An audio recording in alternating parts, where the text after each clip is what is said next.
오늘 안희정 전 충남지사의 아들이 하루 종일 검색어에 뜨거웠습니다. 여전히 안 전 지사의 무죄를 놓고 논란이 일고 있는 가운데 이런 분위기에서요. 어떻게 된 사연인지 짚어보겠습니다. 김태현 변호사님. 예. 그러니까 안희정 전 충남지사의 아들이 부적절한 글을 SNS에 올리면서 논란이 촉발이 됐어요.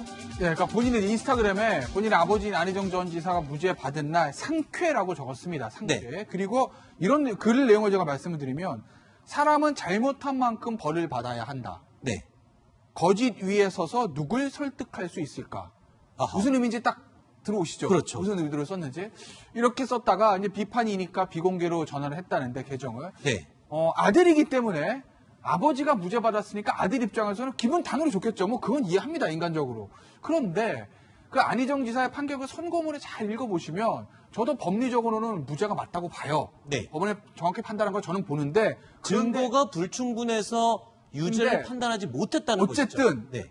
결혼을 했던 가족이 있는 안희정 전 지사가 수행 비서와 그 부적절한 관계를 맺은 건 정말 자랑스러운 일은 아니지 않습니까? 법적으로는 성폭행이 아니어서 무죄긴 하지만 정치적으로나 도덕적으로는 사실은 이미 판단이 받은 거나 마찬가지 아니겠어요? 네. 근데 저거를 이제 상쾌하다라고 했다는 저런 부분들이 사실은 공감을 사기가 어려운 거죠. 사실 안 전 지사의 아들은 과거에 김지은 씨에게도 누나 하면서 부르던 그런 사이였잖아요. 전화도 한번 이 논란이 한참 진행될 때 전화를 했다가 끊었던 그 사실도 확인이 됐잖아요. 그렇죠. 지난 4월에 이제 한번 전화를 한 것으로 확인이 돼서 이거 일종의 그 김지은 씨를 압박하기 위한 것 아니냐 뭐 이런 막 관측도 나왔었는데 이제 안 전 지사 측에서는 그게 아니고 실수로 전화를 눌렀다라고 해명은 했지만 어쨌든 그런 일이 있었는데 이게 저는 오늘 발언 딱 보면서 지난번에 왜 그 최순실 씨의 딸 정유라 씨가 돈도 실력이야 해가지고 완전히 불을 질렀지 않습니까? 그렇죠. 지금 사실 안 전 지사 1심과 관련해서 뭐 여성단체들 포함해서 굉장히 그 무죄에 대한 부분에 대해서 비판하는 여론들도 만만치 않거든요. 네. 그런 상황에서 아들이 저런 글을 올렸다라는 것은 일종의 이제 환경관리라는 측면에서 위기관리라는 측면에서 봤을 때는 안 전 지사 입장에서는 굉장히 안 좋은 네. 거죠. 안희정 전 충남지사는 법원의 무죄 선고 이후에 다시 태어나겠다라는 입장을 밝혔었죠. 들어보시죠. 국민 여러분, 죄송합니다. 부끄럽습니다. 많은 실망을 드렸습니다. 다시 태어나도록 더 노력하겠습니다. 부끄럽고 죄송합니다. 사법당국에 하고 싶은 말씀 있으십니까? 다른 말씀 못 드리겠습니다. 부끄럽고 죄송하다는 말씀만 올립니다. 김지은 씨께 한 말씀 없으십니까? 안희정 전 지사는 이 무죄 판결을 받은 이후에 이런 얘기를 했습니다. 가족관계 회복을 가장 중시하게 하겠다. 그러니까 지금 무너진 가족 간의 신뢰를 회복하는데 가장 최우선적인 목적을 두고 있다. 이렇게 입장을 밝히기도 했었는데요. 자, 이 무죄 판결 이후에 같은 당의 송영길 의원이 안 전 지사의 무죄 판결에 부정적인 입장을 밝히기도 했었죠. 한 매체, 라디오 매체에 출연해서 이렇게 말했습니다. 제 딸이 저한테 엄청난 항의의 메시지를 보냈습니다. 법원 판단에 뭐라고 말할 수는 없습니다만 아직도 판사를 비롯해서 우리 사회 전체가 보수적이다. 제 아들이 카츄샤인데 카츄샤는 그렇게 교육을 시킨다고 합니다. 만약 여성과 함께 어떤 호텔방에 들어가서 서로 성관계를 하기로 합의가 돼서 갔음에도 불구하고 여성이 오늘 기분이 좀 별로 안 좋다. 지금은 관계를 하고 싶지 않다라고 말하면 반드시 존중하고 바로 나와야 된다. 당에서. 그것을 만약에 무시하게 되면 그때부터는 레이프가 되는 것이다. 라는 것을 구체적으로 강의를 한다는 겁니다. 검사들에게. 조수진 부장. 그러니까 송영길 의원도 지금 한국 사회가 좀 너무 보수적이지 않느냐. 이 점을 지금 꼭 집어서 비판을 하고 있는 거죠. 그러니까 판사의 판단이 이렇게 나온 것은 우리 사회가 아직도 보수적인 것을 입증하는 것 아니냐. 네. 이런 이야기인데요. 저는 조금 이 송영길 의원의 태도에 대해서 조금 지적을 해주고 싶습니다. 네. 왜냐면요. 이 당권 주자에게 앞서서 송영길 의원은 변호사거든요. 네. 네. 그렇기 때문에 어떤 판사의 판결에 대해서 어떤 지적이나 비판을 가하는 것보다는 이번 판결에서 나타난 우리 법책의 미비점 같은 것들에 대해서 네. 앞으로 보완해야 될 점, 우리 입법이 해야 될 점에 대해서 이야기했다면 얼마나 좋을까 그런 생각을 해봤습니다. 알겠습니다. 왜냐하면 송영길 의원을 초선 의원 때부터 잘 알고 지켜봐왔기 때문에 드리는 조언입니다. 네. 자, 그럼 이번에는요, 다른 이야기로 좀 넘어가 보겠습니다. 수사 종료로 임박한 지금 드루킹 특검 이야기. 어제요, 특검이 김경수 경남지사에 대해서 구속영장을 청구했죠. 어제 밤 9시 반 넘어서 속보로 이 내용이 전해졌습니다. 승부수를 띄운 게 아니냐, 이런 해석이 나오고 있는데, 해당 소식에 김경수 경남지사 오늘 출근길에 아주 강한 유감을 표명했습니다. 특검의 무리한 판단에 다시 한번 강한 유감을 표합니다. 그렇지만 지금까지 그래왔듯이 법적 절차는 충실하게 따를 것입니다. 법원이 현명하게 사건의 진실을 밝혀줄 것으로 기대합니다.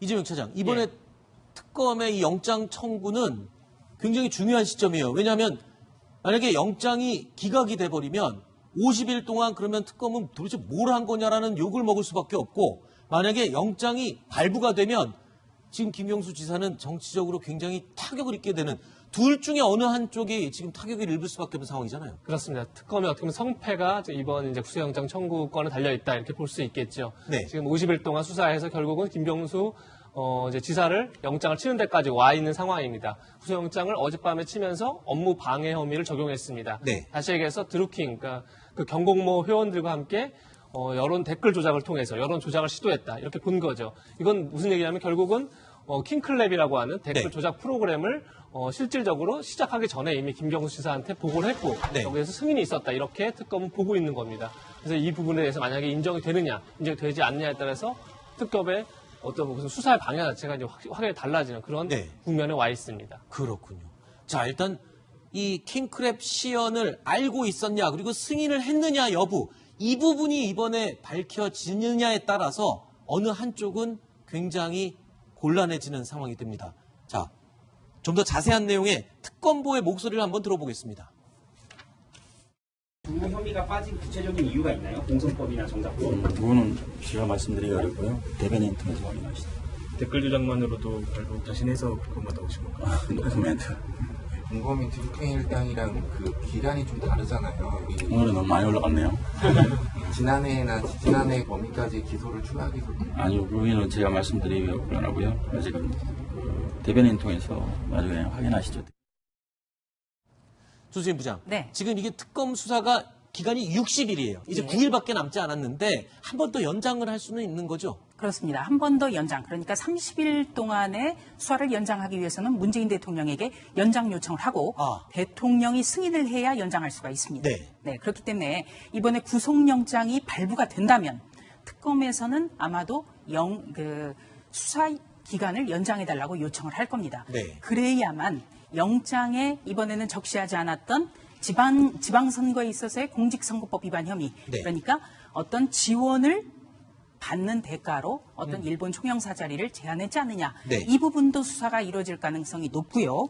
또 이번에 또 송인배 그렇죠. 비서관 문제에 대해서는 계좌 추적을 하다가 강금원 전 창신섬유 회장으로부터 불법 정치 자금을 받았다는 것도 지금 인지가 됐거든요. 네. 그렇기 때문에 그 부분도 자체 수사를 할지 아니면 검찰에 이첩을 할지 여러 가지를 검토할 수가 있게 되는 거죠. 그렇군요. 자, 앞으로 남은 9일이 특검의 수사 결과를 어떻게 마무리할지가 아주 중요하게 결정되는 그런 시기인 것 같습니다.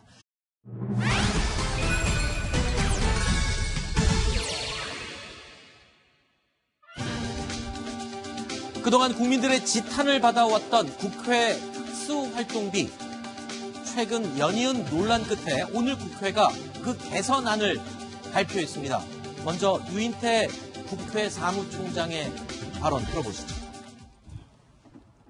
2018년도 특수활동비는 특수활동비 본연의 목적에 합당한 필요 최소한의 경비만을 집행하고 나머지는 모두 반납하며 2019년도 예산도 이내 준하여 대폭 감축 편성한다. 자, 어제까지만 해도 문희상 국회의장 이 전면 폐지를 내걸었었죠. 그런데 결국 국익 차원이라는 명목하에 의장단 특별활동비 일부는 남겼다. 조수진 부장. 네. 그러니까 결국엔 전면 폐지는 아니라는 게 그렇습니다. 남겼다는 게 지금 포인트죠. 예, 결론적으로 국회의 특수활동비가 남았다. 네. 이렇게 압축을 할 수가 있겠습니다. 그러니까 오늘 유인태 사무총장의 기자회견을 종합해보면요. 첫 번째는 모두 반납을 하되 최소한의 집행할 수 있는, 국익을 위해서 집행할 수 있는 의장단의 특활비는 남겨놓겠다. 네. 그러니까 없어지는 부분은 첫 번째로는 여야 교섭단체 특활비 폐지고요. 두 번째는 국회 상임위 의장에게 주어진 특활비는 없애겠다. 그러나 국회의장에게 주어지는 특활비는 남겨놓는다. 이렇게 압축할 수 있겠습니다. 소정석 국장은 공감하십니까? 일부를 남겨뒀다라는 부분, 전면 폐지가 아니라는 부분에는 어떻습니까? 그러니까 뭐 일정한 필요성도 있을 것 같다는 생각이 듭니다. 그러니까 지금 설명한 외교, 안보, 통상 등 국익을 위한 최소한의 영역, 저게 뭐냐? 이 부분에 대해서 밝힐 수 없다라고 이제 오늘 얘기를 했는데, 네. 국회의장이라는 측면에서 뭔가 다른 이제 국회와의 어떤 외교라든지 기타 등등 할 때 뭔가 좀 그런 부분이 일정하게 필요할 것 같다라는 생각은 좀 드는데, 네. 저 뭐 규모가 한 5억 지금 남짓 정도 되는 걸로 그렇게 나오고 있는데, 그동안의 국회 특수활동비 한 62억 규모와 비교해 본다면 상당한 어떤 변화와 진전이 있는 것은 분명하죠. 네. 그리고 저 남은 지금 설명한 외교안보 통상 저 부분에서의 특수활동비가 어떤 부분이기에 좀 필요한지 거기에 대한 조금 더 어떤 설득력 있는 어떤 설명 같은 게 뒤따랐다면 훨씬 더 좀 좋지 않았을까 하는 생각이 좀 듭니다. 네. 그러니까 지금 여기서 크게 세 가지로 봤을 때 원내 교섭단체 특활비 15억 폐지, 상임위원장 단내 3, 40억의 특활비 폐지, 단 이 외교 안보, 국익을 위해서 필요한 최소한만 남겨둔 것이다. 글쎄요.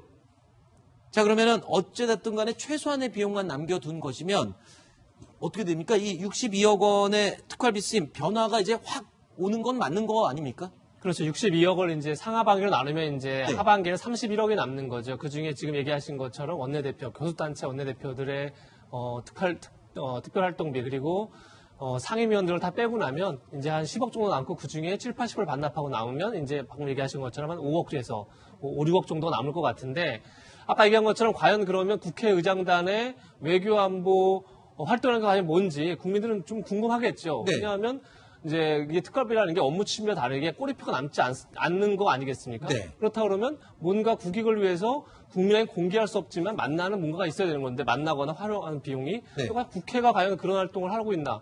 그러면 반대로 상임위에서 외교위라든지 정보위는 오히려 그 활동이 국방위라든지 이런 데는 더 그런 활동비가 필요한 거 아닌가? 네. 의문이 꼬리를 물 수 있기 때문에 그렇죠.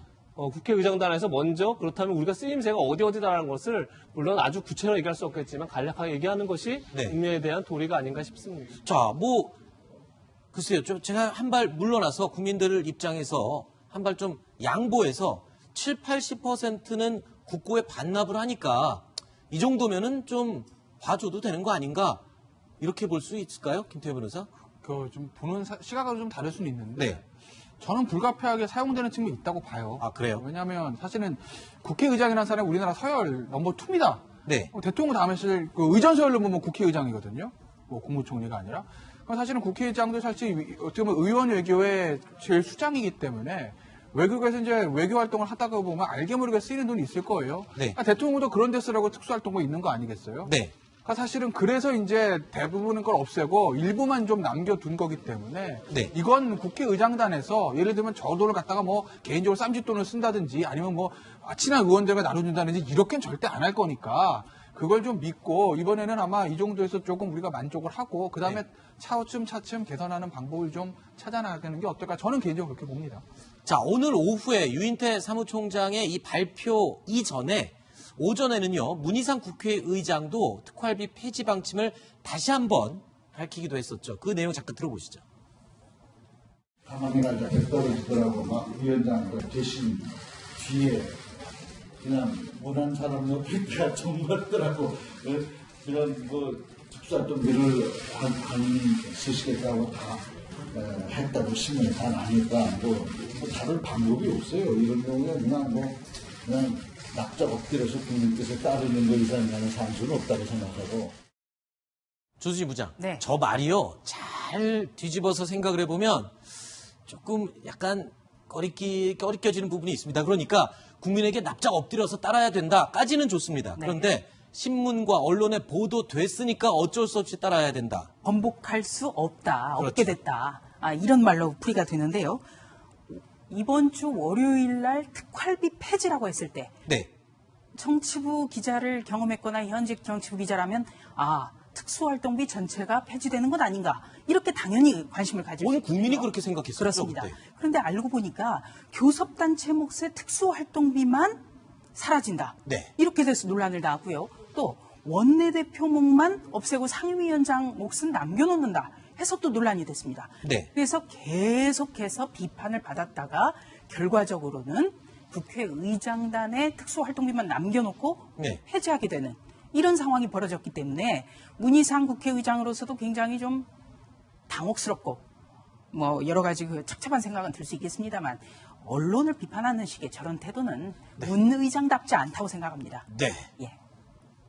그러니까 이제 문희상 의장으로서는 내가 국회의장이 되자마자 이런 일이 생겨서 네. 참 이 상임위원장 등등 한 18개 지금 상임위원장들이 있지 않습니까? 네. 다 이렇게 좀 약간은 좀 미안한 생각도 좀 들 거고 하지만 국민들이 이 부분에 대해서 굉장히 강하게 비판을 하니까 우리가 폐지하는 쪽으로 갈 수밖에 없다. 그렇게 이제 내부적으로 설득하는 그런 부분들이 좀 필요했던 것 같고요. 일단은 이번에 국회 과정을 보면 좀 아쉬움이 남는 거죠. 그러니까 국회 차원에서 선도적으로 이것을 하나의 국회개혁 차원에서 특활비 폐지를 애초부터 주장을 하고 나갔으면. 근데 계속 말이 바뀌었잖아요. 그렇습니다. 그렇기 때문에 이제 계속 국민들로부터 비판을 받았던 건데 처음에는 그냥 영수증으로 처리할 수 있는 것을 처리해서 공개하겠다는 정도로 했다가 그게 말이 되냐 막 비판을 하니까 그럼 폐지하겠다라고 얘기를 했는데 그 폐지하겠다는 것의 내용을 봤더니 교섭단체 몫의 그 15억 원 부분에 대해서만 폐지하겠다는.